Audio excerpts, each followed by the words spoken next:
नमस्कार, सुप्रभात. मी श्वेता भालेकर परब आणि आपण पाहताय झी 24 तास आणि बातमी महत्त्वाची आहे. संसदेमध्ये आज देशाचा अर्थसंकल्प मांडला जाणार आहे. केंद्रीय अर्थमंत्री निर्मला सीतारामन आज आपला बजेट सादर करतील. रोजगार निर्मितीवर भर दिला जाण्याची शक्यता आहे. त्याचबरोबर कृषी क्षेत्रासाठी मोठ्या घोषणा होण्याची सुद्धा शक्यता आहे. काय स्वस्त होणार, काय महाग होणार याकडे सर्वांचंच लक्ष असणार आहे.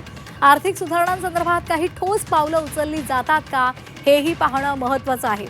आज देशाचा अर्थसंकल्प सादर केला जाणार आहे. केंद्रीय अर्थमंत्री निर्मला सीतारामन लोकसभेमध्ये हा अर्थसंकल्प सादर करतील आणि यामध्ये अर्थव्यवस्थेच्या शाश्वत वाढीसाठी रोजगार निर्मितीवर भर दिला जाण्याची शक्यता आहे. आणि सोबतच अमेरिकेच्या टॅरिफपासून उद्योगांचं संरक्षण करण्यासाठी ठोस उपाययोजना राबवल्या जातील असं सुद्धा कळतंय.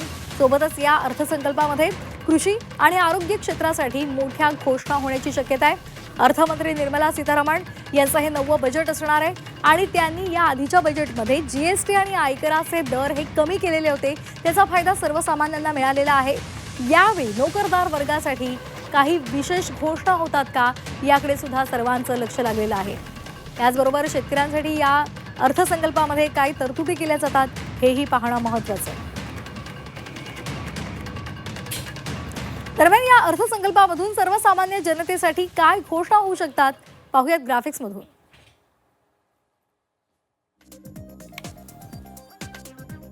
तर आयकरातील कर सवलत 12 वरून 14 लाख होईल अशी सध्या चर्चा आहे. ज्येष्ठांची टीडीएस कपातीची मर्यादा 2 लाख होऊ शकते.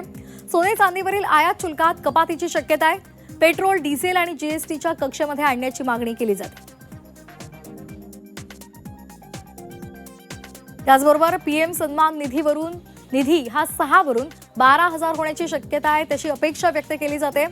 महिला आणि तरुणांसाठी मोठ्या घोषणा होण्याची शक्यता आहे. बँकिंग प्रणालीमध्ये मोठ्या बदलांची शक्यता आहे.